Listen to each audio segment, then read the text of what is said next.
بسم الله الرحمن الرحيم. فإذا قضيت الصلاة فانتشروا في الأرض وابتغوا من فضل الله واذكروا الله كثيرا لعلكم تفلحون۔ جب جمعے کے دن نماز کے لیے اذان دی جائے تو اللہ کے ذکر کی طرف لپکو اور خرید و فروخت ترک کر دو، اگر سمجھو تو یہ تمہارے حق میں بہتر ہے۔ پھر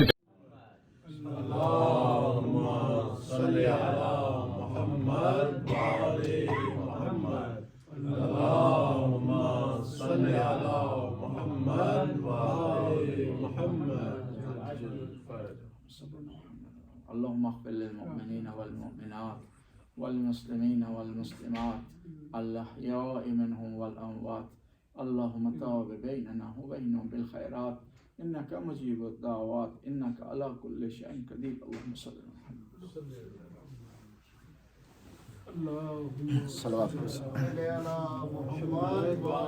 محمد۔ جیسا کہ آپ کے علم میں دوسرے خطبے میں ہم تاریخی واقعات اور مناسبت سے متعلق بات چیت کرتے ہیں، جو واقعات تاریخ میں وقوع پذیر ہوئے ہیں ان کو بیان کرتے ہیں اور ان سے جو درس حاصل ہو رہا ہوتا ہے وہ آپ کی خدمت میں پیش کرتے ہیں۔ تاریخ سے انسان ایوائڈ نہیں کر سکتا، اجتناب نہیں کر سکتا۔ تاریخ انسان کی زندگی کا حصہ ہے، جہاں اس کو مختلف تجربات سے اسے گزرنا پڑتا ہے اور اپنی زندگی میں امور چلانے پڑتے ہیں، وہاں اس کے لیے ضروری ہے کہ تاریخ کو بھی بعض اوقات یاد کرے اور اس سے درس حاصل کرے، چاہے تاریخ اس کے اپنے متعلق ہو، چاہے اس کے ماحول سے متعلق ہو، چاہے اس سے متعلقین سے متعلق ہو، چاہے اس کے مذہب اور دین سے متعلق ہو۔ ایک تاریخ بنی ہے مذہب شیعہ کی، پیغمبر کی وفات سے لے کر آج تک، وہ اس تاریخ میں بڑا اتار و چڑھاؤ رہا ہے۔ اس کو جاننا، اس کو سمجھنا، اس میں غور کرنا، اس سے عبرت حاصل کرنا ضروری ہے، تاکہ جو مذہب حق کا آپ تک پہنچا ہے۔ آج ہم نماز جمعہ میں یہاں شرکت کر رہے ہیں، اوسلو میں، ناروے کے دارالحکومت میں، تو ہمیں یہ جاننا ضروری ہے کہ یہ جو چیزیں ہم بیان کر رہے ہیں، جس مذہب کو ہم فالو کر رہے ہیں، یہ کن مراحل سے گزرا ہے، کتنی سختیاں اس پر آئی ہیں، کتنی پریشانیاں آئی ہیں، چاہے وہ ائمہ اطہار کے زمانے میں ہو اور چاہے ان کی ہستی کے بعد علماء ان پراسس سے گزرے ہیں۔ تو 11 جمادی الاول کو ولادت ہوئی ہے خواجہ نصیر الدین طوسی، بہت بڑے ایرانی سائنسدان، ریاضی دان، ماہر فلکیات، اور ان کی کئی کتابیں عقائد سے متعلق ہیں، عرفان سے متعلق ہیں، اور ریاضی جو میتھمیٹک ہے اس کا موجد انہیں کہا جاتا ہے، اس کو ایجاد کرنے والے ہیں،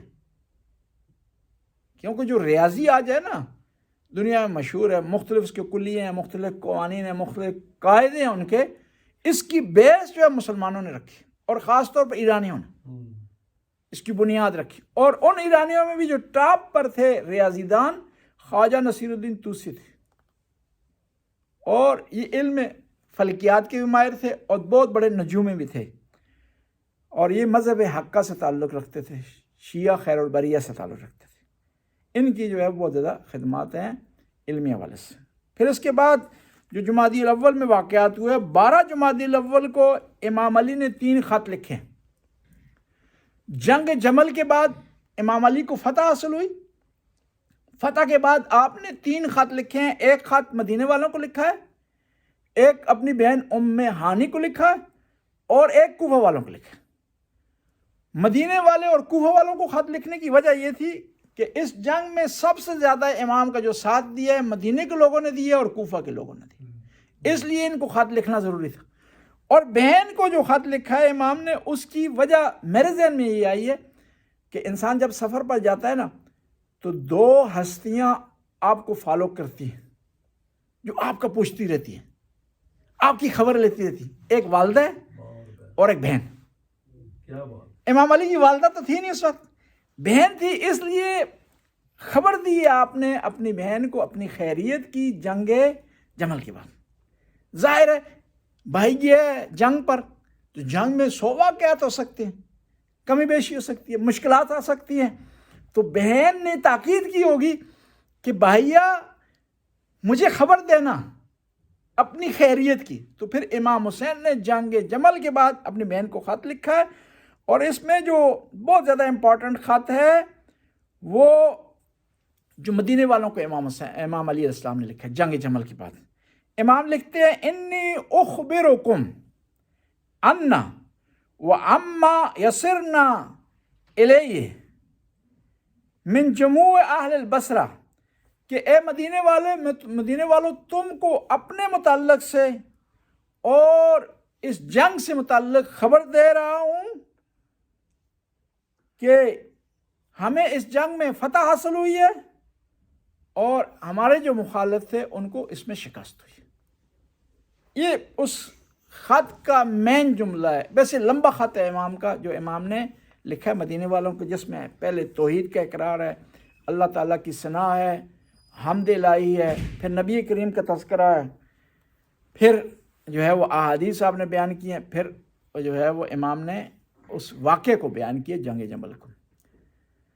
بہن کو جو خط لکھا اس میں آپ نے اس طرح ارشاد فرمایا ہے کہ ہمیں خدا نے فتح دی ہے، ہم خیریت سے ہیں، اور وہ جو لوگ ہمارے مخالف تھے ظالم تھے، اور خدا نے ان ظالموں سے متعلق اپنی سنت کا اجرا کیا ہے، اور ان میں سے مارے گئے فلاں فلاں آدمی، طلحہ اور زبیر بھی مارے گئے ہیں. ہماری طرف سے جو لوگ شہید ہوئے ہیں ان کے امام نے نام گنے ہیں اور اپنی بہن کو اس خیریت کا جو پیغام دیا ہے. امام علی علیہ السلام کے زمانے میں 3 جنگیں ہوئی ہیں 4 سال کی مدت میں، یعنی امام کو عدل و انصاف سے حکومت نہیں کرنے دی. اور پھر امام نے ان تینوں جو گروہ تھے ان کو ایک نام دیا کہ کس بنیاد پر انہوں نے جنگ کی ہے: ناقصین، مارکین، قاسطین. جنگ جمل میں جو لوگ آئے تھے وہ ناقصین ہیں، کیونکہ یہ وہ لوگ تھے جنہوں نے امام علی علیہ السلام کی بیعت کی تھی اور وعدہ کیا تھا کہ امام کو فالو کریں گے، پھر اپنی بیعت کو توڑ کر کے انہوں نے جنگ رچا لی. قاسطین وہ ہیں کہ جو ظلم کرنے والے ہیں، اہل شام ہیں، صفین کے میدان پر ہوا ہے. مارکین وہ ہیں کہ جو اپنے آپ کو امام سے بالاتر سمجھتے تھے.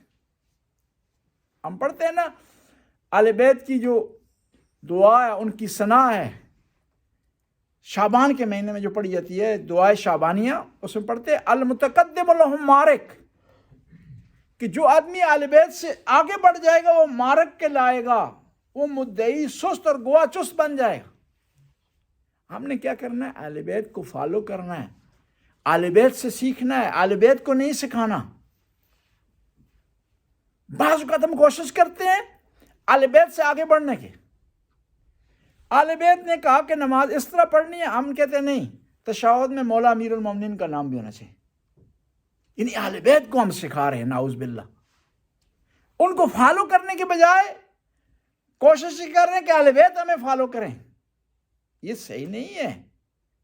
ہم نے اہل بیت کو فالو کرنا، ان کے پیچھے چلنا ہے، جس طرح انہوں نے بیان کیا اسی پر ہم نے چلنا، ورنہ ہمارا حساب اس آدمی جیسا ہو جائے گا. جس چیز سے منع کیا ہے اس سے منع ہونا چاہیے. ایک پیارا جملہ کہا ہے عالم دین نے. اکثر لوگ جو ہے وہ دلیل دیتے ہیں نا اس کی خونی ماتم کی کہ اویس کرنے نے کیا جی. ٹھیک ہے جی. ایک عالم دین نے پیارا جملہ کہا میں آپ سے پوچھتا ہوں اویس کرنی کو زیادہ محبت تھی پیغمبر سے یا بی بی فاطمہ زہرا کو زیادہ محبت تھی؟ ظاہر بی بی فاطمہ زہرا کو زیادہ محبت تھی. اویس کرنی کو زیادہ محبت تھی نبی کریم صلی اللہ علیہ وسلم سے یا حسن حسین کو زیادہ محبت تھی؟ حسن حسین سے زیادہ محبت تھی. بس ہم نے اس کام کو کرنا ہے جو حسن حسین نے کیا ہے، اس کو ہم نے فالو کرنا جو بی بی فاطمہ زہرا نے کیا ہے.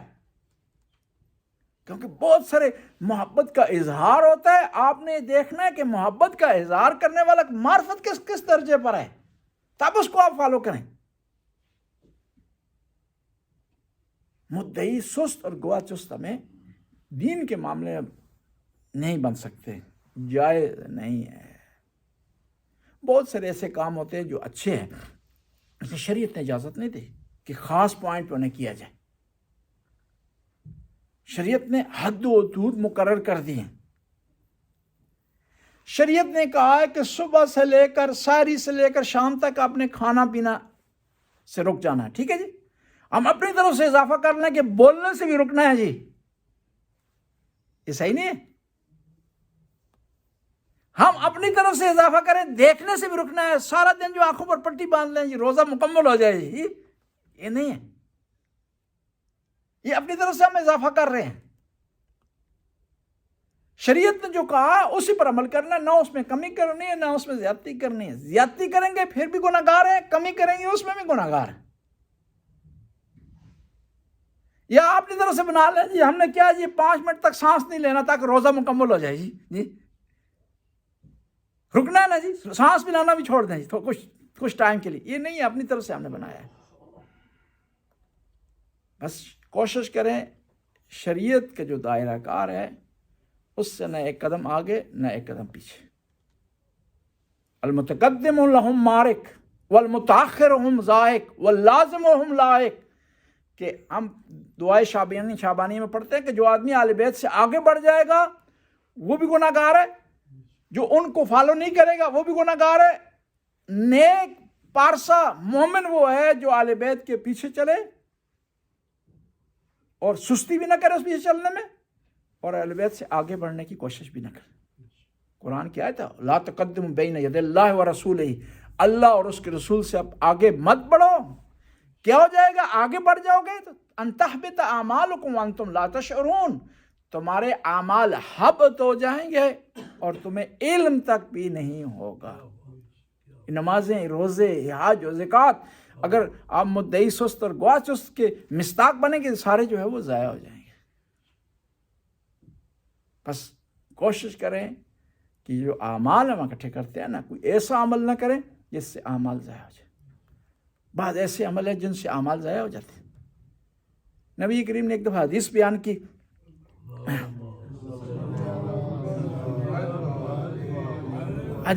کی، آپ نے کہ آدمی اگر کوئی نیکی کرتا ہے تو جنت میں اس کا ایک درخت لگ جاتا ہے، یعنی جنت میں اس کے آثار دکھائی دیتے. تو ایک صحابی کھڑا ہو گیا، اس نے کہا کہ اس کا مطلب ہے تو میرے تو بہت زیادہ درخت ہوں گے جنت میں. تو پیغمبر نے ارشاد فرمایا بشرط ہے کہ ان درختوں کے لیے تو نے بدعمالی کر کے آگ نہ بھیجی ہو. درخت تو تمہارے لگ گئے ہیں لیکن جب بدعمالی کرو گے، اہل بیت کو فالو نہیں کرو گے، ان درختوں کو آگ لگ جائے گی. درخت لگا ہے جنت میں لیکن بدعمالی کی وجہ سے وہ راک ہو گیا ہے، مٹ گیا ہے، ختم ہو گیا ہے. بسم اللہ الرحمن الرحیم. الحمدللہ رب العالمین، الصلاۃ والسلام علی نبی الرحمہ سید المرسلین وعلی علی ابن ابی طالب سید الوسین وفاطمۃ الزہراء سیدۃ النساء العالمین وعلی الحسن المجتبی وعلی حسین الشہید بارض کربلا وعلی علی ابن الحسین ومحمد ابن علی وجعفر ابن محمد وموسیٰ ابن جعفر وعلی ابن موسیٰ ومحمد ابن علی وعلی ابن محمد والحسن ابن علی الحجۃ القائم المہدی المنتظر عجل اللہ تعالی فرج الشریف وسہل اللہ تعالی مخرج الشریف وجعلنا من اعوانہ وانصارہ والمستشہدین بین یدیہ ورحمۃ اللہ.